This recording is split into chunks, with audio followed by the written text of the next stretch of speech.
Hindi cinema के अद्वितीय खलनायक स्वर्गीय अमरीश पुरी को किसी परिचय की आवश्यकता नहीं है। अगर गब्बर सिंह के बाद किसी खलनायक ने लोगों के दिलों पर गहरी छाप छोड़ी तो वह निश्चित रूप से मोगैम्बो ही थे। अमरीश पुरी में इतनी असाधारण क्षमता थी कि वह जिस किरदार को निभाते उसे जीवंत बना देते। अगर आपने मिस्टर इंडिया में मोगैम्बो के रूप में उनसे नफरत की तो दिलवाले दुल्हनिया ले जाएंगे में सिमरन के पिता के रूप में उनके किरदार ने सभी के दिल को छू लिया।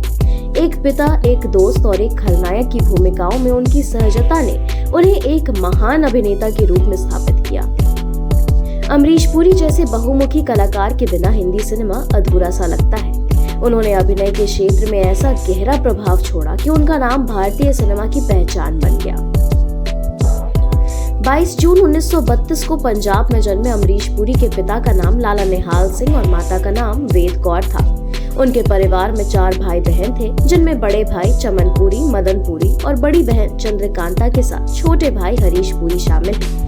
उन्होंने अपनी प्रारंभिक शिक्षा पंजाब में प्राप्त की और फिर शिमला के BM कॉलेज के उच्च शिक्षा पूरी करने चले गए। शिमला में शिक्षा पूरी करने के बाद अमरीश पुरी ने रंगमंच की ओर रुख किया, जहां उनका दिल जुड़ गया। उनकी नाटकीय प्रस्तुतियां इतनी प्रभावी थी कि अटल बिहारी वाजपेयी और इंदिरा गांधी जैसी हस्तियां भी उन्हें देखने आती थी।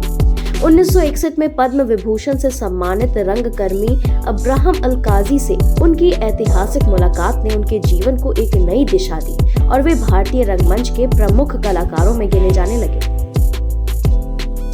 1960 के दशक में उन्होंने रंगमंच के माध्यम से अपने अभिनय जीवन की शुरुआत की और सत्यदेव दुबे और गिरीश कर्नाड के लिखे नाटकों में प्रदर्शन कर सबका ध्यान आकर्षित किया। उनकी रंगमंचीय प्रस्तुतियों को देखकर 1979 में उन्हें संगीत नाटक अकादमी पुरस्कार से सम्मानित किया गया, जो उनके अभिनय करियर का पहला महत्वपूर्ण सम्मान था। उन्होंने 1971 में फिल्म प्रेम पुजारी से फिल्मों में कदम रखा। हालांकि उन्हें हिंदी सिनेमा में अपनी पहचान बनाने में थोड़ा समय लगा, लेकिन एक बार स्थापित हो जाने के बाद सफलता उनके कदम चूमे। 1980 के दशक में उन्होंने खलनायक की भूमिकाओं से हिंदी सिनेमा में अपनी पहचान बनाई। 1987 में शेखर कपूर की फिल्म मिस्टर इंडिया में मोगैम्बो की भूमिका निभाने के बाद एक आइकॉनिक खलनायक बन गए। इसके बाद 1990 के दशक में दिलवाले दुल्हनिया ले जाएंगे, घायल और विरासत जैसी फिल्मों में सकारात्मक भूमिकाएं निभाकर उन्होंने दर्शकों का दिल जीत लिया। उन्होंने अपने करियर में 400 से अधिक फिल्मों में अभिनय किया, जिसमें हिंदी के अलावा कन्नड़, पंजाबी, मलयालम, तेलुगु और तमिल फिल्में शामिल हैं। इसके अलावा उन्होंने गांधी जैसी अंतर्राष्ट्रीय फिल्म में भी काम किया, जिसमें उन्होंने खान की भूमिका निभाई और इस किरदार को भी खूबी से निभाया।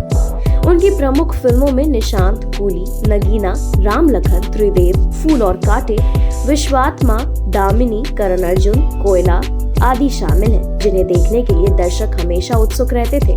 उनकी अंतिम फिल्म किसाना थी, जो उनके निधन के बाद 2005 में रिलीज हुई। 12 जनवरी 2005 को 72 वर्ष की आयु में ब्रेन ट्यूमर के कारण उनका निधन हो गया। उनके निधन से न केवल फिल्म जगत बल्कि पूरा देश शोकाकुल हो गया। आज अमरीश पुरी भले ही हमारे बीच नहीं है, लेकिन उनकी यादें, उनके दमदार किरदार और शानदार अभिनय आज भी सिनेमा के माध्यम से हमारे दिलों में जीवित है।